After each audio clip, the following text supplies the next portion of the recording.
ISKCON मंदिर के अध्यक्ष पूजनीय अपरिमेय श्यामदास जी महाराज की गरिमामयी उपस्थिति मंच पर है। मैं उनका हार्दिक स्वागत वंदन अभिनंदन करता हूं। एक बार जोरदार तालियां हमारे इन अतिथिगणों के लिए। श्रीमान करुणा शंकर जी से आग्रह करता हूं कि आज के विशिष्ट अतिथि इस्कॉन मंदिर के अध्यक्ष पूजनीय अपरिमेय श्यामदास जी महाराज को माल्यार्पण कर स्वागत करें। एक बार जी जोरदार तालियां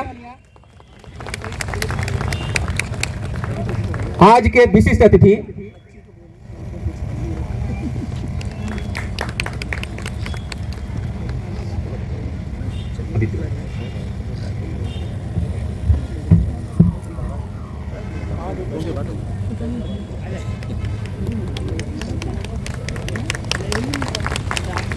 पूजनीय अपरिमेय श्यामदास जी के लिए एक बार जोरदार तालियां। आज के इस कार्यक्रम के विशिष्ट अतिथि आदरणीय अपरिमेय श्यामदास जी महाराज से मैं आग्रह करता हूं कि अपने आशीर्वचनों से हमारे इस कार्यक्रम हम सबको अनुग्रहित करें। आदरणीय अपरिमेय श्यामदास जी महाराज, एक बार जोरदार तालियां। ओम नमो भगवते वासुदेवाय। ओम नमो भगवते वासुदेवाय। ओम नमो भगवते वासुदेवाय। ओम नमो भगवते वासुदेवाय। हरे कृष्णा कृष्णा कृष्णा हरे हरे, हरे राम राम राम हरे हरे। हरे कृष्णा। तो हम सनातन की बात कर रहे हैं, लेकिन हमें इस बात पर विशेष ध्यान रखना होगा कि अगर हम संगठित हो सकते हैं तो उसके लिए एक सबसे इम्पोर्टेंट चीज है, वो है सनातन शिक्षा। भौतिक शिक्षा के नाम पर लोग स्कूल, विद्यालय, कॉलेज में इकट्ठे हो जाते हैं, लेकिन आध्यात्मिक शिक्षा में जैसे कि चर्चा चल रही थी कि हमको बांट दिया गया है, हमने भगवान भी बांट लिए। यहाँ तक कि जाति का इतना बोलबाला है तथाकथित नेताओं के कारण कि उन्होंने समाज को तो बांटा ही बांटा, भगवान को भी बांट दिया। आप जानते हैं, उन्होंने कहा ये ठाकुर समाज है। मैं गया एक सभा में, तो आप जानते हैं समाज में अलग अलग सभाएं बनाई हुई हैं। कुछ लोगों ने ब्राह्मण सभा बनाई है, किसी ने क्षत्रिय सभा बनाई है, किसी ने यादव सभा बनाई है, किसी ने वाल्मीकि सभा बनाई है। सबने अपनी अपनी सभाएं बनाई हैं। लेकिन मैं आप सब बुद्धिजीवियों से पूछना चाहता हूं, ये जो सभाएं हैं ये समाज को जोड़ती हैं या तोड़ती हैं?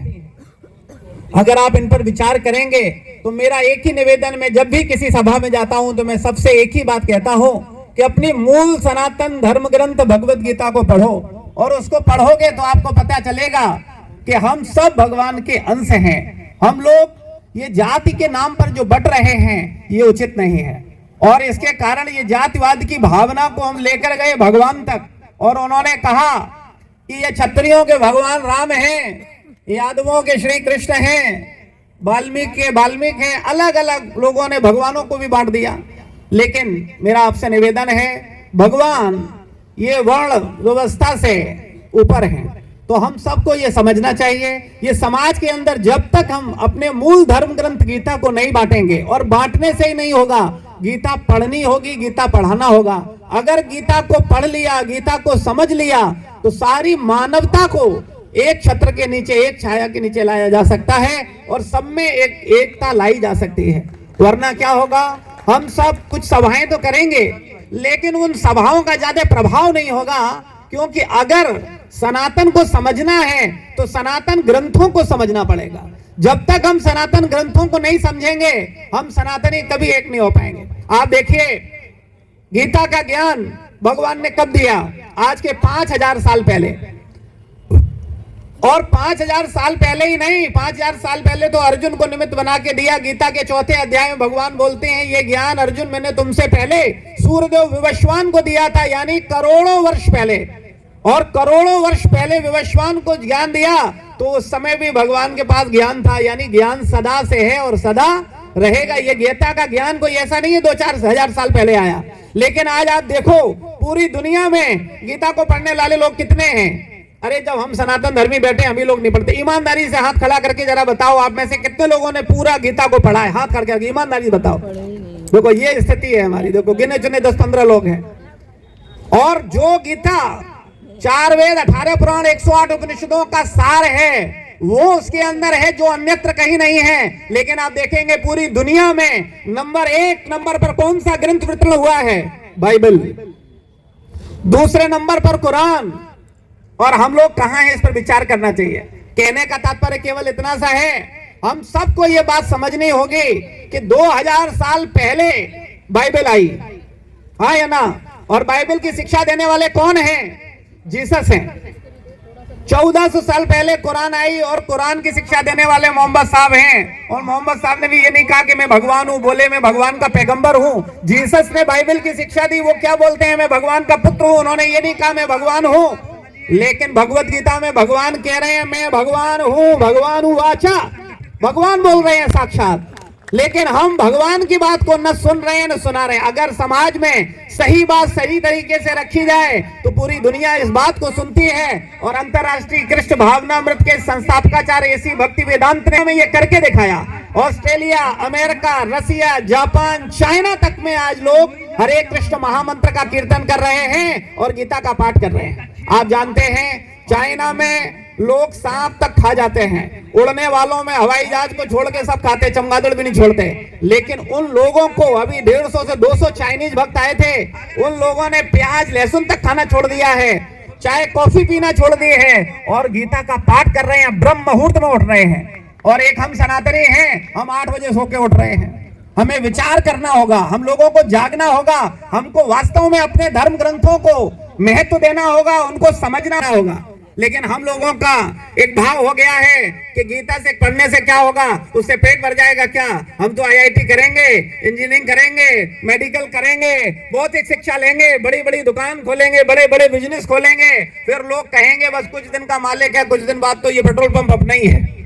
तो हम सब लोगों को थोड़ा बुद्धिमान बनना पड़ेगा, समझना होगा आज समाज की क्या स्थिति है और हम सब लोगों को जागरूक होना होगा। और एक बात समझिए, केवल केवल केवल धर्म ही है जो सबको संगठित कर सकता है और कोई माध्यम नहीं है। तो इसलिए और धर्म को संगठित करता है धर्म ग्रंथ की शिक्षाओं के आधार पर। तो अगर आप अपने मूल धर्म ग्रंथ गीता को पढ़ेंगे और समझेंगे तब आपके जीवन में वास्तव में प्रकाश आएगा और आप समझ पाएंगे। क्योंकि संसार में केवल में 2 ही और कोई जाति नहीं है, एक अच्छे लोगों की और एक बुरे लोगों की, बस, और कोई जाति नहीं है। और ये सब में सब जगह हैं, अच्छी मानसिकता के लोग और बुरी मानसिकता के लोग। अगर अच्छी मानसिकता के लोग एक साथ आ जाएं तो निश्चित बुरी मानसिकता के लोगों पर नियंत्रण किया जा सकता है। लेकिन अच्छों की सबसे बड़ी समस्या यही है, वो अपने आप को इतना अच्छा मानते हैं कि अच्छों से ही लड़े पड़े हैं। वो सोचते हैं कि हम अच्छे हैं, वो कहता हम अच्छे हैं, वो अच्छाई में ही लड़ाई है। लेकिन बड़ी समस्या है। समाज को जगाना, समाज में गीता जैसे धर्म ग्रंथ की बात रखना, यह हम सबका कर्तव्य है। और आप सबका ये नैतिक कर्तव्य है कि अपनी गीता को जरूर पढ़ो। और जब आप गीता को पढ़ोगे तब आप वास्तविकता में जान पाओगे कि वास्तविकता में आप हो कौन। अभी आप में से बहुत से लोगों को यही नहीं पता है कि आप हो कौन। कोई अपने आप को ब्राह्मण बोल रहा है, कोई अपने आप को क्षत्रिय बोल रहा है, कोई अपने आप को वैश्य बोल रहा है, कोई अपने आप को शूद्र बोल रहा है, कोई अपने आप को अगड़ा बोल रहा है, कोई पिछड़ा बोल रहा है, कोई पुरुष बोल रहा है, कोई स्त्री बोल रहा है। लेकिन वास्तविकता में आप हो कौन, अपने आप को जानो। लेकिन जब तक ये गीता का ज्ञान नहीं लोगे आप ये समझ ही नहीं पाओगे कि आप हो कौन। एक और बड़े दुर्भाग्य की बात है, और वो दुर्भाग्य की बात ये है, जब भौतिक शिक्षा सीखने की बात आती है तब आप टीचर के पास जाते हो। आप में से किसी भी व्यक्ति ने फिजिक्स, केमिस्ट्री, मैथ जो सीखी है किससे सीखी? टीचर से सीखी या किताब से? खुद टीचर से। और जब बात आती है अपने धर्म ग्रंथों की, जो कि सूक्ष्म से सूक्ष्म विषय है, आत्मा और परमात्मा का विषय है, जब स्थूल विषय की बात आती है तब आप टीचर के पास जाते हो। और जब आप धर्म की बात आती है, आत्म की बात आती है, गीता, रामायण, भागवत की बात आती है, तब आप किससे पढ़ते हो? खुद से पढ़ते हो। तो आप मुझे एक बात बताओ, अगर खुद से आपने फिजिक्स केमिस्ट्री पढ़ी होती तो आपको फिजिक्स केमिस्ट्री आती? सबकी अपनी फिजिक्स होती। और आज ऐसे ही समाज के अंदर सबका अपना धर्म है, सबके अपने विचार हैं, क्योंकि हम मूल धर्म ग्रंथ को परंपरा से नहीं सीख रहे हैं। हमारे प्रमाणित आचार्य हुए हैं रामानुजाचार्य, निम्बारकाचार्य, माधवाचार्य, विष्णु स्वामी। इन आचार्यों की परंपराओं में जो आचार्यगण हैं उनसे जाकर के अगर आप गीता का ज्ञान लेंगे, आध्यात्मिक ग्रंथों को समझेंगे, तब आपका सही मार्गदर्शन होगा और आप जान पाएंगे कि आप शरीर नहीं हैं, आप आत्मा हैं, आप सदा से हैं और सदा रहेंगे। लेकिन ये समझ ही नहीं है आज लोगों के। आज तो लोग सोचते हैं जन्म से लेकर के मृत्यु तक जीवन है, उसके आगे पीछे कुछ नहीं है। बहुत सारे लोग, बुरा मत मानना, आप सनातन धर्मी अपने को बोलते हो, लेकिन मैं तब आपको सनातन धर्मी मानूंगा जब आपको सनातन का ज्ञान होगा। और अगर आपको सनातन का ज्ञान ही नहीं, आप विचार करो, बुरा मत मानना, लेकिन ये सच्चाई है। जब आपको अपने सनातन का ज्ञान ही नहीं है तो हम कैसे सनातन? हमें तो कोई भी समझाएगा, हम तुरंत उसी के साथ चल लेंगे। हमें ये समझना होगा कि वास्तविकता में हम हैं कौन, हम कहां से आए और हम कहां जाएंगे, हम कब तक, हमारा अस्तित्व क्या है। मेरा आप सबसे एक प्रश्न है, हम क्या सोचते हैं, अगला जन्म है कि नहीं है? कितने लोग सोचते हैं? जो 100% मानते हो वो हाथ खड़ा करें, जो अगला जन्म पर पूर्ण विश्वास रखते हैं, 50-50 वाले नहीं।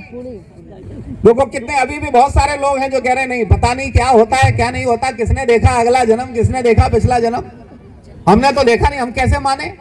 लेकिन अगर आप गीता को पढ़ोगे तो आप समझ सकते हो कि इस जीवन से पहले भी आप थे और इस जीवन के बाद भी आप हो। और सनातन का मतलब है जो सदा से है और सदा रहेगा। तो आप सदा से हो और सदा रहोगे, तब आप सनातन धर्मी हो। अगर आप सोच रहे हो आपका जन्म हुआ और आप मर जाओगे, आप ये हो, तो आप सनातन धर्मी हो ही नहीं। तो आप पहले अपने सनातन को जानो कि वास्तविकता में सनातन है क्या। सनातन का मतलब है हम आत्मा हैं, हम जीव शरीर नहीं हैं, और हम सदा से हैं और सदा से रहेंगे। और भगवान भी सदा से हैं और सदा से रहेंगे, राम जी भी सदा से हैं और सदा रहेंगे, कृष्ण सदा से हैं और सदा रहेंगे। ऐसा नहीं सोते हैं। भगवान का जन्म और भगवान की मृत्यु यानी शरीर को छोड़ना ये नहीं है, जन्म और कर्म से ऊपर है, तभी भगवान को क्या बोला जाता है? अजन्मा। वो सदा से हैं और सदा रहेंगे।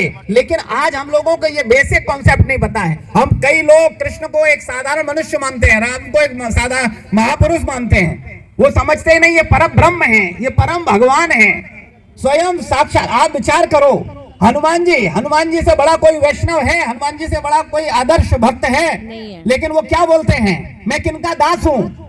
राम जी का दास हूं। राम का दास बोलते हैं, सर्वेंट, सेवक, स्वयं हनुमान बोल रहे हैं। तो राम की स्थिति क्या है, कृपया पहचानिए। तो वो राम और कृष्ण में कोई भेद नहीं है, वही राम है, वही कृष्ण है। लेकिन ये ज्ञान तब आपको मिलेगा जब आप प्रमाणित गुरुजनों के सानिध्य में अपने मूल धर्म ग्रंथ गीता, रामचरितमानस, रामायण, भागवत, इन ग्रंथों को पढ़ोगे। तब आपको पता चलेगा कि वास्तव में आप कौन हो और आपका किस परंपरा से क्या संबंध है और हम वास्तव में है कौन। और हम समाज में स्वतः संगठित हो जाएंगे। और अगर हम ज्यादा नहीं, आज के 100-200 साल पहले चले जाएं, जब गुरुकुल व्यवस्था थी, तो भारत के अंदर 100% शिक्षित लोग थे और सबके बीच में इतना गहरा संबंध था, इतना प्रेम का संबंध था कि उसके विषय में क्या कहा जाए। लेकिन अलग अलग समय के प्रभाव से लोगों को अलग अलग शिक्षा देकर के बांटा गया। लेकिन अभी समय आ गया है, हम सबको एक साथ रहना है। और इस मामले में हम सब आरएसएस प्रमुख संगठन के आभारी हैं कि उन्होंने पूरी दुनिया में एक जागरूकता लाई है, राजनीतिक दिशा को बदल दिया है। और ये सब आप सब कार्यकर्ताओं का विशेष प्रयास और विशेष मेहनत है, जो आप सब लोग घर घर जाकर के जागृति ला रहे हैं। लेकिन एक और निवेदन है, मैं हमेशा जब भी किसी सभा में जाता हूं तो एक ही निवेदन करता हूं, हम सब लोगों को अपनी सब शाखाओं में एक श्लोक का पाठ जरूर करवाना चाहिए, खेल के साथ साथ, केवल एक श्लोक। और आप सब भी अपने घरों में गीता का एक एक श्लोक पढ़िए और आप समझ पाएंगे कि वास्तव में आप शरीर नहीं, आप आत्मा हैं। मैं केवल 5 मिनट में यहां विराम दूंगा, आपको केवल इतना बता करके कि हमने बोल तो दिया कि आप क्षत्रिय नहीं, ब्राह्मण नहीं, शूद्र नहीं, स्त्री नहीं, पुरुष नहीं, फिर आप हैं कौन? हैं तो क्या हैं? तो मेरा एक सरल प्रश्न है, आपको मैं केवल इतना साक्षात्कार कराना चाहता हूं कि इस शरीर से पहले भी आप थे और इस शरीर के बाद भी आप रहोगे। जब आप ये समझोगे तब आप सनातन के लिए अपना सर भी कटवाने के लिए तैयार हो जाओगे। लेकिन अगर आपको ये ज्ञान ही नहीं होगा तो आप सर को बचाने के लिए कहीं के कहीं चले जाओगे। तो इसलिए हमको ये जानना होगा। तो मेरा आपसे निवेदन है, मैं आपसे पूछना चाहूंगा, इस संसार में आप आए कहां से? बताओ मुझे, एक सरल प्रश्न है। इस धरती पर, इस संसार में आप कहां से आए?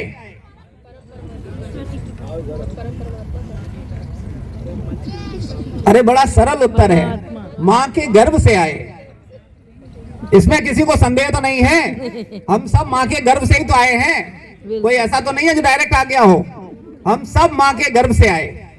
तो आप मुझे एक बात बताओ, अभी मैं आपको कुछ बताना चाहता हूं, थोड़ा ध्यान से समझिएगा, आप समझ पाएंगे। आप माँ के गर्भ से आए, तो मेरा आपसे अगला प्रश्न है कि क्या आप माँ के गर्भ में हमेशा से थे? नहीं। इसका मतलब है गर्भ में आने से पहले आप थे कि नहीं थे? नहीं थे। भाई जब थे तभी तो आए, नहीं होते तो आते कहां से? तो इस शरीर से पहले भी आप थे, लेकिन लोगों को समझना नहीं है, वो समझना ही नहीं चाहते। वो कहते प्रभु जी केवल इतनी बात बताओ, शाम को क्या खाने को मिलेगा, कहां से पैसा का जुगाड़ होगा।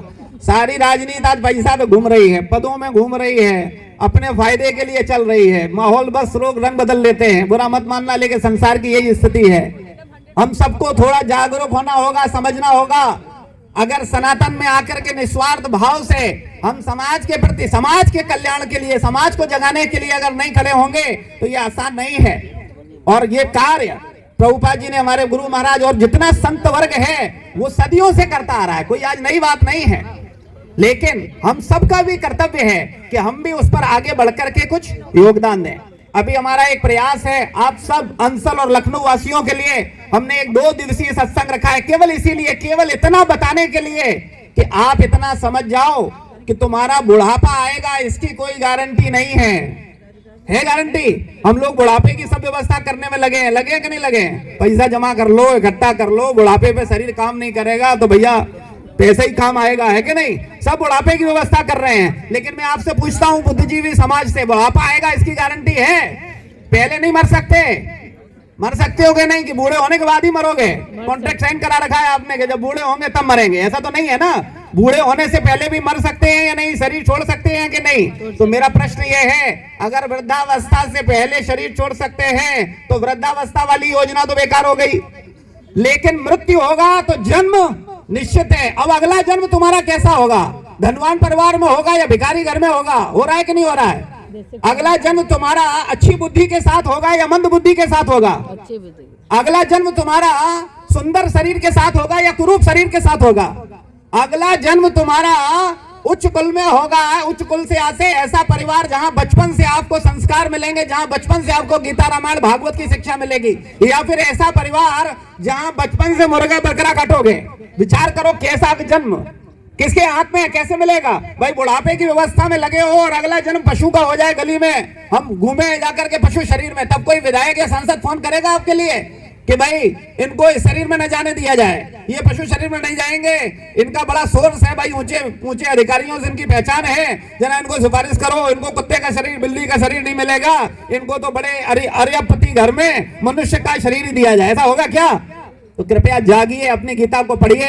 मेरा एक ही निवेदन है, इस गीता को समझिए। और ये गीता के लिए ही 2 दिन का सेमिनार है, आप सबको हम आमंत्रित भी कर रहे हैं यही विंट क्लब में। और कोई शुल्क नहीं है, निःशुल्क है। जो शुल्क ले रहे हैं वो शुल्क दे रहे हैं, लेकिन सबके लिए कार्यक्रम है, सबके लिए प्रसाद है। और गीता का 2 दिवसीय तार्किक तर्क के आधार पर, जिससे आप समझ सकें और जान सकें कि वास्तव में आप हैं कौन, भगवान कौन है, इनसे हमारा कैसे संबंध होगा। ये गीता की शिक्षा के लिए आप सब आइए। जय श्री कृष्णा, हरे कृष्णा, हरे कृष्णा, हरे कृष्णा। एक बार जोरदार तालियां परम पूजनीय महाराज जी के लिए।